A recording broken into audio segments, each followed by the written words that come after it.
Hello everyone, Mini Ninjas here. Finally getting an opportunity to actually play some of the stuff that I picked up from the Waterloo video game swap from the previous weekend here on this Easter weekend, so a good time to catch up on things.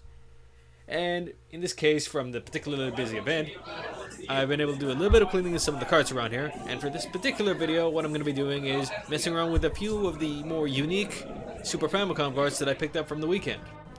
First game on the docket is actually a little 2D platformer slash beat 'em up that I had never heard of before, Melfand Stories, made by ASCII in 1994. The game itself is a fantasy style game where you can pick between one of 4 different playable characters here with their own strengths and weaknesses, of course. From the bits I played, Nora has a bit of a longer reach with her whip weapon. Elle, while having a pretty decent attack, is kind of more short range and seems to have a little bit less health. Core seems to be the more powerhouse of the group, but generally is pretty slow, and the third one, which I can't remember the name of even though it just passed on screen here, is the magic user of the group and has a longer range attack but seems to be pretty low on health. Now in terms of the general attacks of this game, you have really one standard attack button, a jumping button, and when you get the appropriate items for it, you can also use magic in this game, which really depends on the type that you happen to pick up at the time. The overall art style is, for the most part, relatively cutesy. Reminds me a bit of the Wonder Boy days of the Master System and I think a little Mega Drive if I'm remembering correctly. And for the most part, it isn't the most serious game. Even in terms of kind of a beat 'em up, it's a little too simplistic for my normal taste. But overall, in terms of just kind of something that I had no knowledge of when I originally picked it up, I definitely could have done a lot worse than this particular title. The difficulty of the game not only differs because of the player character you choose, but also because of the fact you can have a branching path between easier and more difficult stages in between, which means your experience will be never quite the same as long as you change your order up a bit. All in all, not a bad purchase. Moving on to a bit of a more standard beat 'em up title, I pardon the butchering I'm about to say of the Japanese language here, but we have Bishoujo, Senshi, Sailor Moon R, otherwise known as Pretty Soldier Sailor Moon R, for this particular title for the Super Famicom. This actually comes a little later than the original Mega Drive game, which I'll come back to in a second here, and is based a little later on in the series here. Mind you, as I'm saying this, I just want to bring up, I'm not exactly sure who the market for this particular title is, because in terms of gaming here, I've seen a lot of Sailor Moon RPGs prior to this point, but I'm not sure who came up with the concept of the Sailor Moon beat 'em up. But apparently since this isn't the first, let's roll with it. One thing I have to say definitely off the top of my head though is, while it's not as pretty as the arcade beat 'em up, which probably predated this as well, the graphics for this game are actually pretty nice overall, and most of the animations and such really do seem fitting in decent callbacks to the actual animated series, which this is probably inspired by. And yes, I am aware there was a manga, that the manga was technically before everything else, but in this case, the cues themselves seem straight out of the animated series. The one gripe I do have is, remember that Mega Drive game I mentioned earlier? Yeah, this game is definitely based, or at least heavily inspired by the same sort of stuff in the Mega Drive and the arcade game, only the actual enemy graphics seem much less inspired. Much more generic on the other hand, with most of the enemies, especially in this first bit here, being these generic masked female enemies with terrible animation. But I guess they used up all the animation budget on making the graphics for the game actually rather large, which is a nice touch, mind you, but really poorly animated as well. And not so much for these enemies, which seem a little more closer to something you see in the standard arcade game or the original Mega Drive title, but for the more generic masked enemies, which are missing outlines and seem to not match the art style at all, they're just walking giant chests. I don't know what's going on there.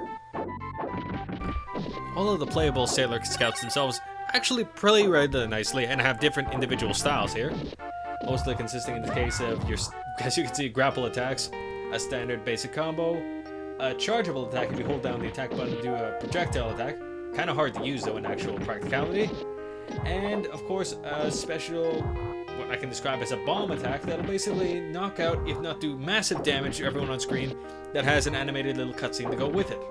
Although, once again, because of the limitations of the system, not nearly as animated as the original arcade-style ones.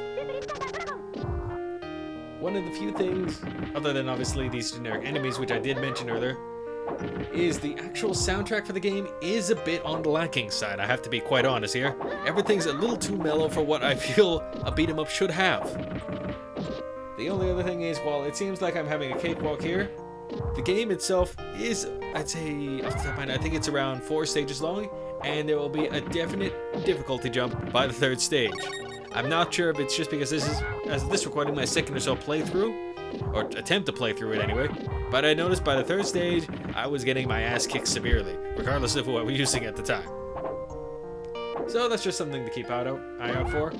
But honestly, if given a choice between getting this Super Famicom title, or if you could find it, the Mega Drive Pretty Soldier Sailor Moon, I don't know why I keep mixing that up. I would really recommend the Mega Drive title more, just because better soundtrack, the gameplay itself is relatively the same, maybe not as colorful, but there's a lot more dynamic stage setup going on there, and it's just a generally more interesting experience, at least from what I come across. Not the worst purchase from the weekend, but this one's not exactly the best one either. And for the 3rd game for this particular video, Godzilla Hi Chudai, otherwise known as that one 2D Godzilla fighter that had been mentioned inside of a Nintendo Power magazine ages ago, but never actually saw the light of day in the North American market. This is particularly unfortunate because the games we did get in the North American market at that time were the 2 Nintendo games, first one being an odd little 2D platformer, okay but not a great thing, and the second one being a more of a strategy game where you're playing as humans trying to fight off the monsters, which kind of defeats the whole purpose of a Godzilla game.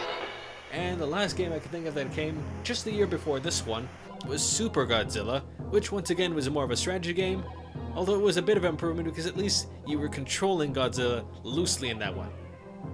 Overall, still not a great setup, so I'm not sure exactly why they gave up just before this game came out, but it was a real tragedy because, quite frankly, this is a really good game, especially for the kind of movie ties in.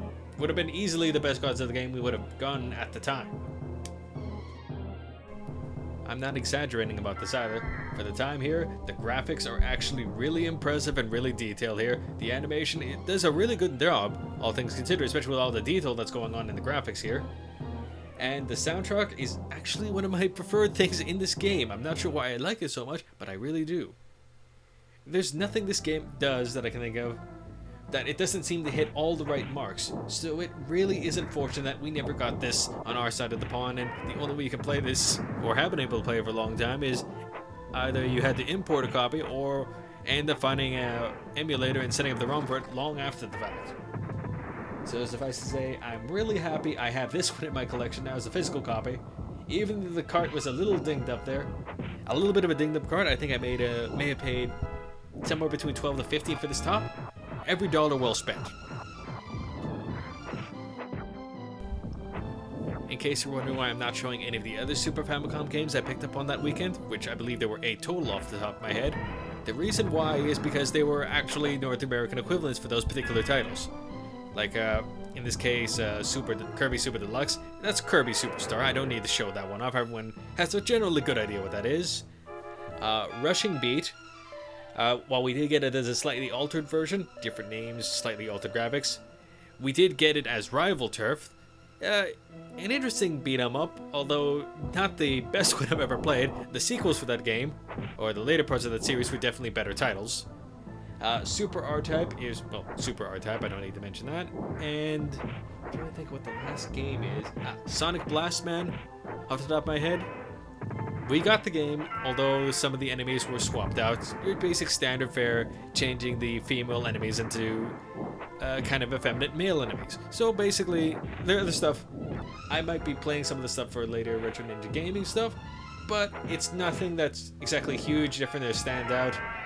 And basically, it's either the game had some form of censoring, so I picked up the uncensored version, or I picked it up just because it was there and it was much cheaper than the North American equivalent. So, will I be doing this sort of video for some of the other systems worth of stuff? I probably plan on doing so. It really depends on time permitting. Although I realistically want to take some of those things. I think Sonic Blast One might be good for a run, for a proper Retro Ninja gaming, along with a few other things. And we'll definitely be doing some more stuff for these titles in the future. Anyway, that's all I have to say for now. While we enjoy a little more Godzilla in the background here. Thank you all for watching. Once again, have a happy Easter. Take care, and I shall catch you all later.